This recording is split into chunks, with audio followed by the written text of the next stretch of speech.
Hello, welcome to another episode here at Big Man and Woods. Once again, I'm in my kitchen. I'm not in my shed, and I'm not with anybody else that you might see. I'm with Ian and Paul Johnson. But I think the best way to introduce these guys is to watch this really quick video. Scouting is all about having fun with your friends, meeting new people, trying new things. And because of this, we at Third Mat would like to invite you, our scouting friends, to Embers 2020. The International Campfire Festival. Featuring the best campfire leaders, musicians and entertainers. It's a place where we can all gather, let our hair down, and have fun together with scouts across Europe and beyond.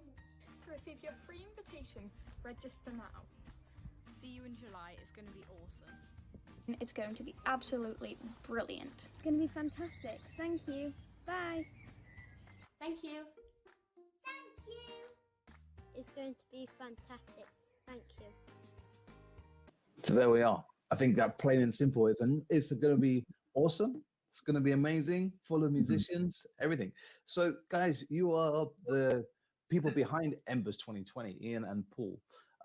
So let's talk about how Embers got together. What's the behind the scenes and stuff? Why is it born? Third Mac's got a lot of discipline in campfires, and Ian's been a big part of that. And really, that's what inspired me. For many years, we've, as a group and as a district as well, we've got together and had fantastic times with Ian and some of the other leaders. And what happened was one day I suggested to Ian maybe we could have a group campfire online, and he didn't really at that point quite understand how we could do that, but we worked together to make that possible, and we had a bit of a sing-song with the group, and I think it was about 70 families that joined us here. Yeah, and Paul does all the background stuff. I just stand in front of the camera and make a fool of myself. And so it worked well together as a team. Paul got in touch. We got Tim Kidd to join us for the whole of the meeting, or for the whole of the campfire. We did it on Zoom. And it really excellent. He edited down a highlights reel, which we shared around. We had the district commissioner on. We had the district explorer leader commissioner on. So again, shared it around, which we were able to do on Zoom. So that was really good fun. Everybody had a blast. We'd seen other people have been doing the same thing. We'd all come up with the same ideas at the same time, and it was really what was the best way of making it happen. And so Paul did the background technology using Zoom. We had 3 people on Zoom to control it and to manage it and record it. So yeah, it worked out really well. And I just it was in my back garden, so it was a really nice day. It was on during the sunny weather, so yeah, it was good fun. Oh wow! I also dared Ian to sing the baked potato song, because at the time Matt Lucas was what was it, number 1 by the time we sang our it was yeah. And so my wife made a mascot. And I don't know, you throw an idea at some creative people and fun things happen. And we actually reached the attention of Matt Lucas. He tweeted about our campfire as well. So that was really? Oh, yeah. Ian, it's been a long day, and I can't remember how baked potato goes. I had to learn it. I've only ever sung it once. It's a baked potato changed my life. Baked potato showed me the way. And if you want to know what is wrong from right, you must listen to what potatoes say. Wash your hands and stay indoors. Thank you, baked potato. Only visit grocery stores. Thank you, baked potato. And if you want to have a better day, you must listen to what baked potato say. Keep your distance. Something or other. I learned it once. Oh, that's behind the scenes as well. Yeah, yes. So, yeah. What makes Fortunately, the kids knew it better than I did. So, which was the main thing. So, yeah. It's just about encouraging them, isn't it? Yeah. What makes your virtual campfire different than anybody else's? I think one of the key things we wanted to do, and Paul was very much keen and ideal to do it on Zoom, was to actually have the young people taking part. You know, we are a youth-led organisation, Yeah. so it was, you know, getting them to do repeat after me songs, which is interesting because there's a little bit of time lag on Zoom. Yeah. So, but they were, you know, put your hands up if you want to do it, and they were very much up for doing it. So getting them involved, getting other people involved. I think the key one was actually doing it live, because there is nothing like the adrenaline of actually doing it live and having to remember the words to the baked potato song when you've only just learnt it and doing it live. With not people. Sorry, it was lovely to see all the young people there. Jumping up and down and doing the silly dances and everything. You felt like you were part of something. It was nice. And we've done it subsequently. Last weekend we did it because it was like a group camp, virtual group camp. Yeah. We've done it the weekend before with the district down in Harbour in Leicestershire that I was involved in. We ran it from up here, but they were taking part from down there. And I did one other one, which was for there's a virtual Cubs and Beaver county camp in May. So I did it for Cheshire, but we just did that as a pre-record, and that's quite different because you're just doing a campfire for half an hour straight to a camera, no kids, no feedback. Whereas on the other ones, on the Zoom ones, you can see the feedback and you can see the kids taking part. Can see the adults taking part, and I can pick on some adults if they're not taking part properly. So that's the advantage of the Zoom one. But certainly, it's easier to, you know, we've got to think about the safeguarding issues, and that's easier to control when it's just a group or it's people that you know, and clearly, and there's a capacity on the Zoom. So we're just having to think of different ways of doing it with for the Embers campfire. Well, it's only around the corner, isn't it? It's yeah. I can't think off the top of my head. It's the 4th of July, so it's a couple of weeks away. Yeah, 4th of July. It's 1800 hours BST. Oh wow! So how can people get involved? Is it just for your group, district, county? Aye.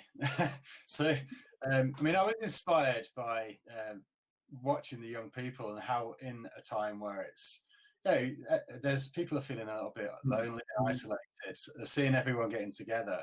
That's what really spurred me to do this. And in my mind's eye, I thought, well, how many young people can we actually give this opportunity to? Because not everyone is fortunate enough to have a campfire leader in their group, for example.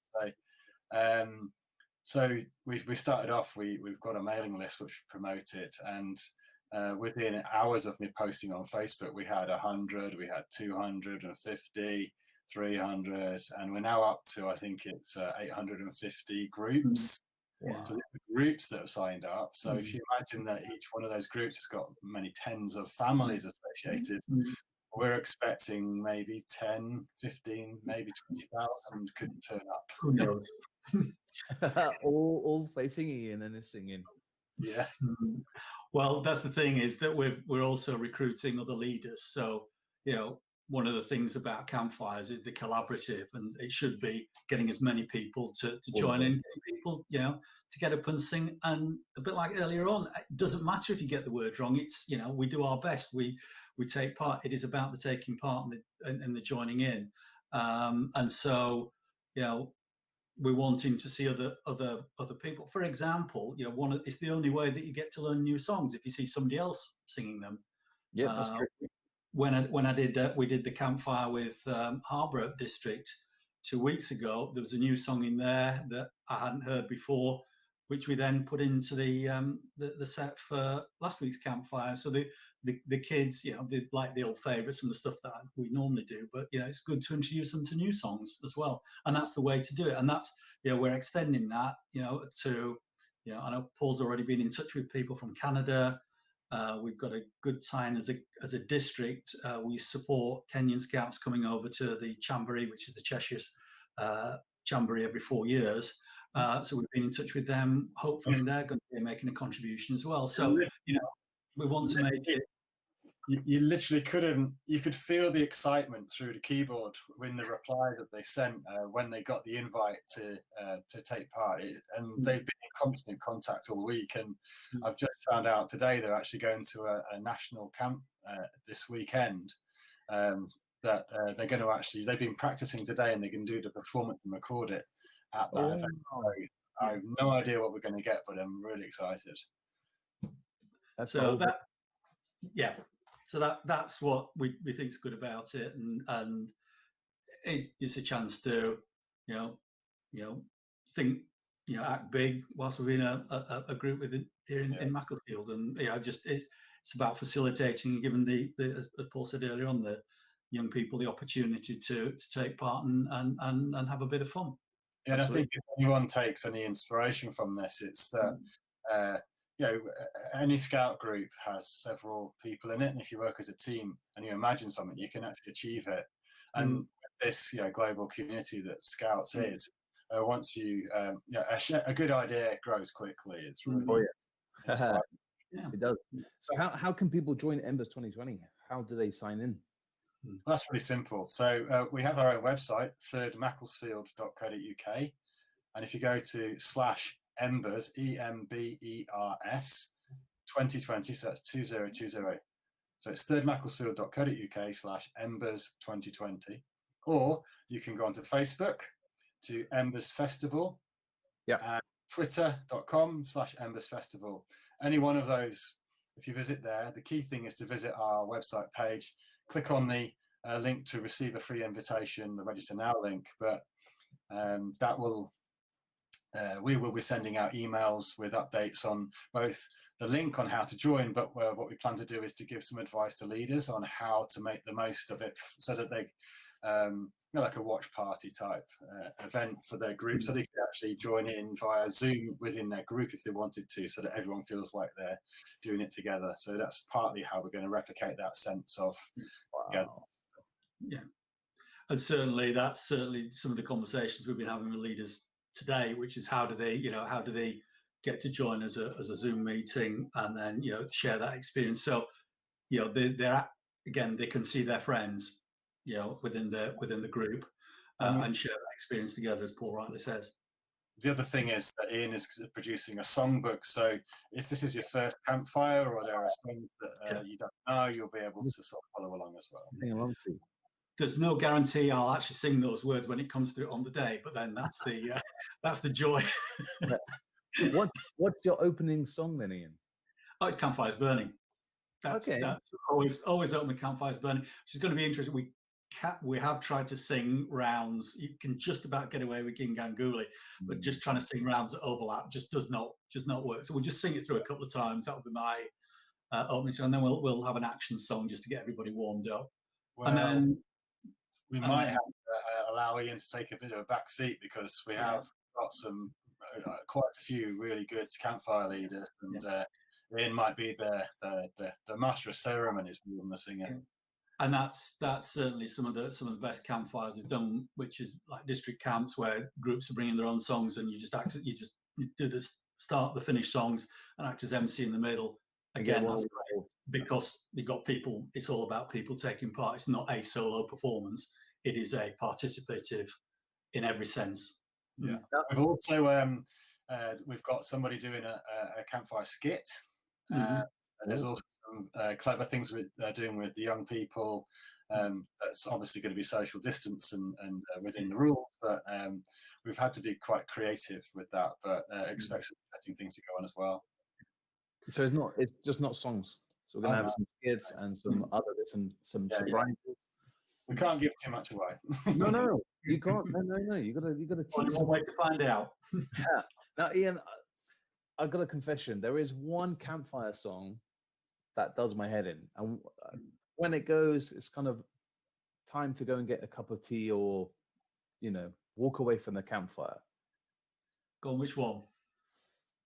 Now, if I sing it, it's not good when I sing it, but you've got to sing it with a northern accent, and it's a man that works in a factory. A butter factory? His name Joe? Right, I'm going to put the kettle up. I don't know why. When I'm like, Well, we've just received the footage from 2nd Uxbridge, down south, and they have done a rendition of that song. And it's interesting how different their rendition is to yours, Ian. So it will be featured. Yeah, and it's again, that's excellent. You see other people. There's no set way of doing it. People do different things. You know, the Singing in the Rain is one of my favourite ones, but you see different people doing different versions of it. So, yeah, there's. We'll leave that one at the end for you, Mark, so that you actually stay.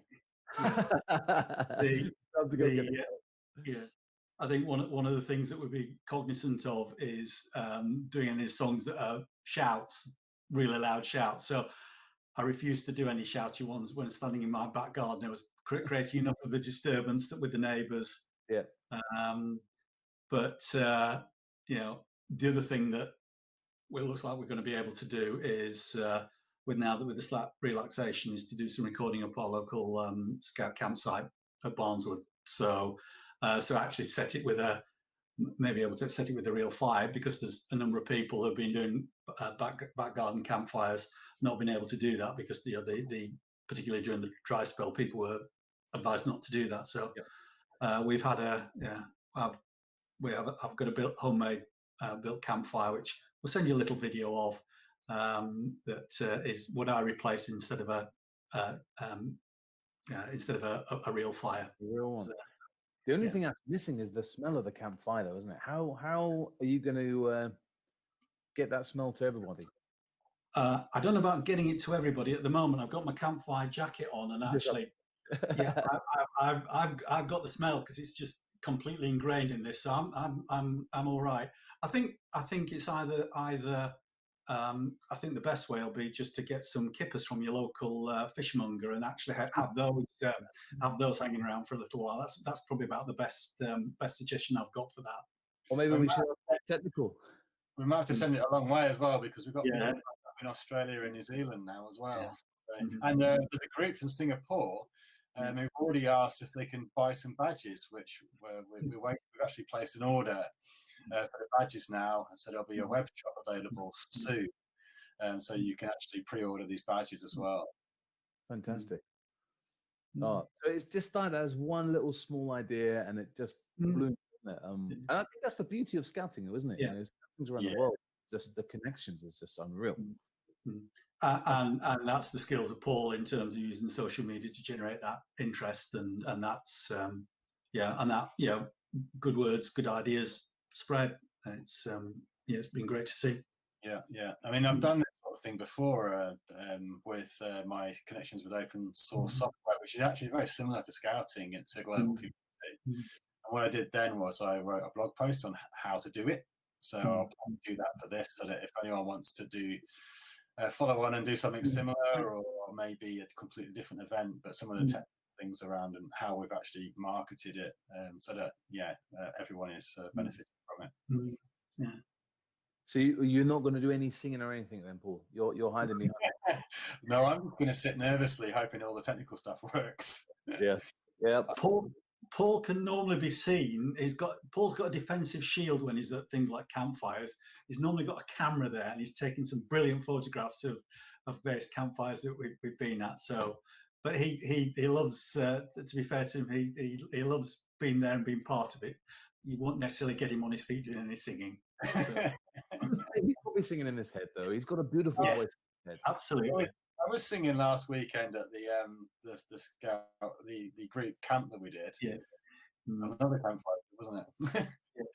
I think the first couple of minutes of the campfire is that awkward kind of thing, isn't it? Like, oh, do I sing loud? Do I not? And you look around and everyone's singing, and you think, you know what?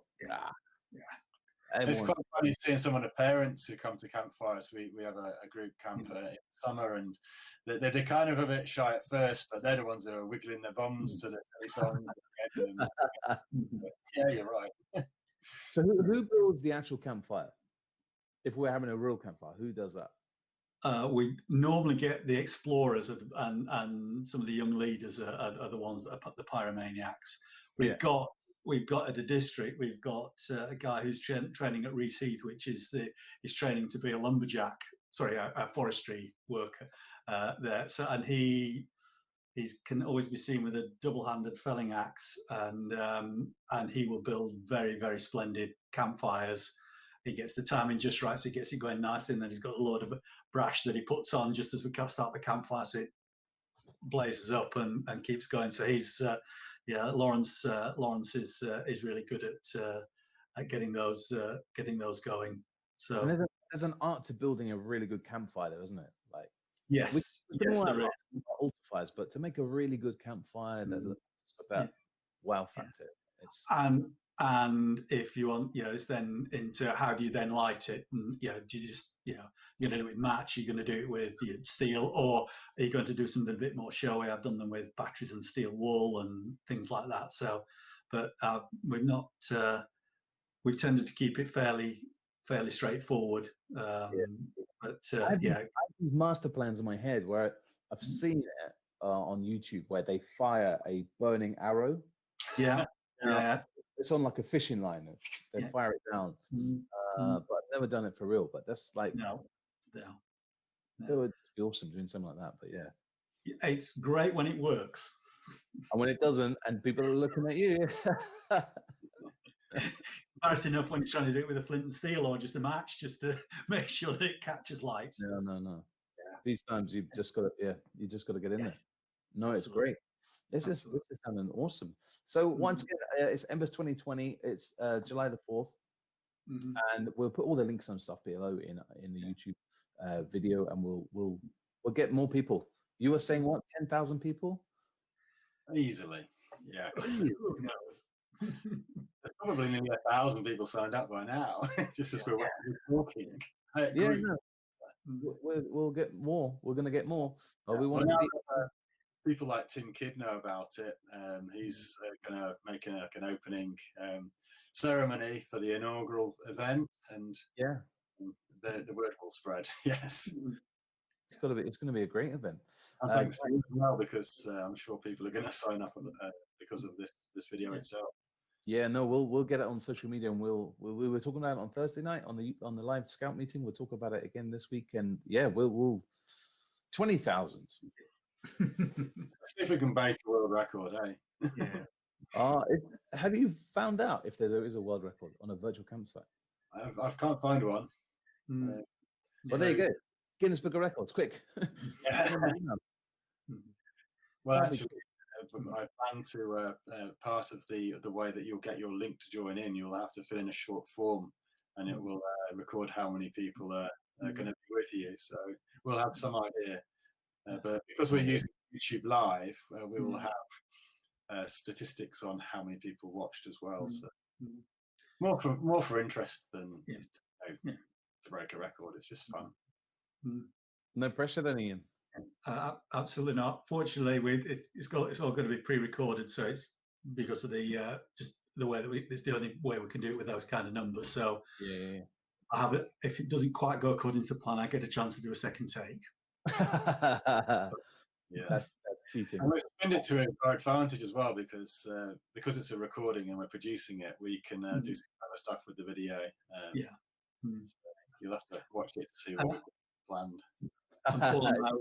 Paul and I were talking about just actually doing some of the links in and around Macclesfield, so just to show off because one of the joys for us is that we're right on the edge of the Peak District and actually at the edge of some wonderful countryside. So maybe able to get to show a bit of that off as well.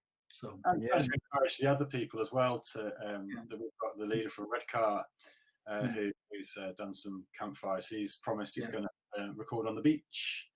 And then the guys in Kenya are going to do it somewhere special, and people in Canada are going to do it somewhere which is representative of where they're from, and across the UK or others as well. So even the uniforms and the difference in it's going to be great.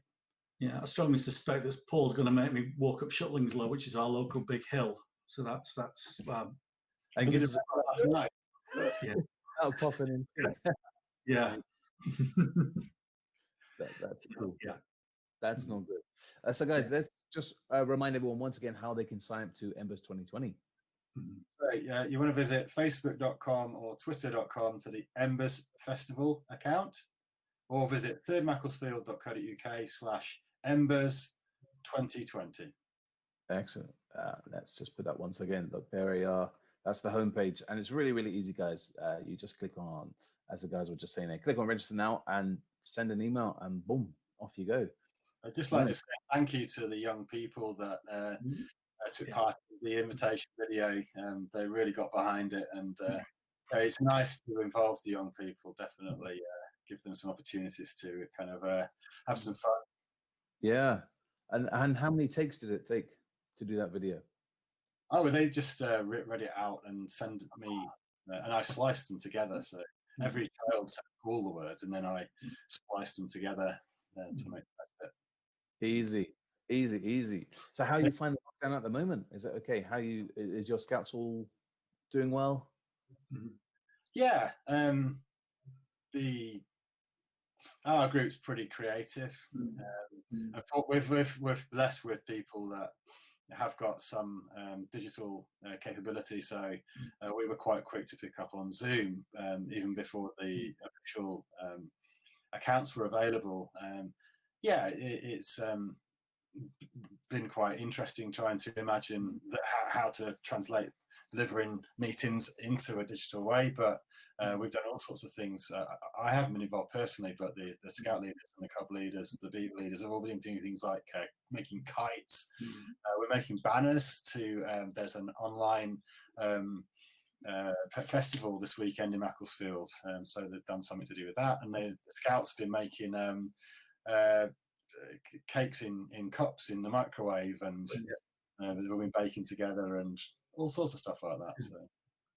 And because my role is now a district role as DDC, I'm getting to see what other people are doing across the district, and again, really impressed with the level of commitment that the leaders are providing and engagement there is, across the whole of the district. So, it is, and the other key thing as well is, we found where groups are struggling then to understand the technology or to use the technology is, as scouts, we've put groups in touch with each other just to help and support and to provide, mentoring and to provide support and inspiration to those groups that are maybe a little bit scared to take that first step, to help them get over the hump, and then to be able to go on their own.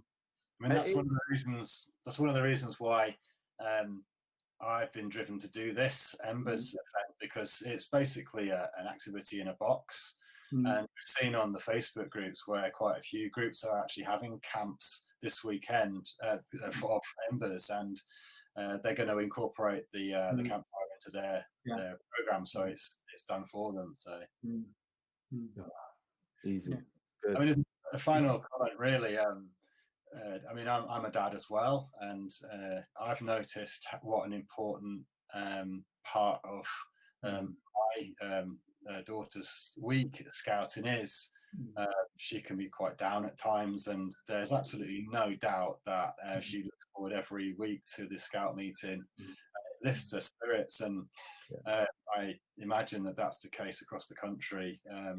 I don't even know whether some scout leaders realise, because they might not have kids themselves, but they keep doing it, because you're serving a really important role, and having that adult access that's not your parent, and they're missing their teachers and people they respect, and it's really I can't tell you how important it is. Yeah, fully agree. It's hard though, because some people are very good with technology, some people are feeling comfortable sitting in front of the webcam, and just some leaders just don't feel comfortable, and it is really, really hard. But like Ian was saying, just getting groups to talk and exchange different things that's going on. There's loads of stuff going around. And the other thing I know, that certainly at a council level in Cheshire, that they had the model where you've got groups that are good at the technology, the program, and the people are available to do it. So you've got that thing all goes together. But then you've got various things. You maybe got key workers in there, so you've got people that are not available to do the meeting. So again, pairing them up with across groups working together, which is what we're doing here is groups working together, and then just encouraging people to mentor on a one-to-one basis for the technology. Sharing program ideas, all the things that we're doing as scouts anyway. It's just doing it in a digital forum, and whereas you may need some help and training to learn how to light fires in a traditional way, learning how to run a digital meeting is just a different skill that somebody's supporting you to do it and give you the confidence to do it. It is really very much what we're all about. Yeah, no, this evening, one of the scouts is actually preparing packs of I forgot the name of it now. Oh yeah, she's organising paracord for the activity next week. So she's going to deliver them to all the scouts so that there'll be a Zoom meeting, but they will all be prepared with a kit. So they're mixing the kind of real world with the virtual world to sort of boost the activity. Really, it's pretty clever. Great idea. I love it. And it's great to see all scouts are all doing it all different ways, all around the UK and around the world. People doing it, and it's great. And it's the thing with it's like scouting. There's no right or wrong way to do it. There is, there's your way, the way that you feel comfortable with, and that delivers it appropriately and safely to the young people. And that's whether it's that's what we're about, and that's whether you do it in the way that works for you and works with the young people that and that you work with week on week. Absolutely. Well, guys, thank you very much. I'm sending you the best of luck for Embers. Thank you. We'll keep an eye out for when Button Factory comes on to make sure that you're doing all the actions, Mark. I'll be there. Let me get it all. Okay, Paul, thank you once again. We'll put all the links up for people to join up for Embers. It's going to be a great one. Well done, guys. Thank you very much. Thank you.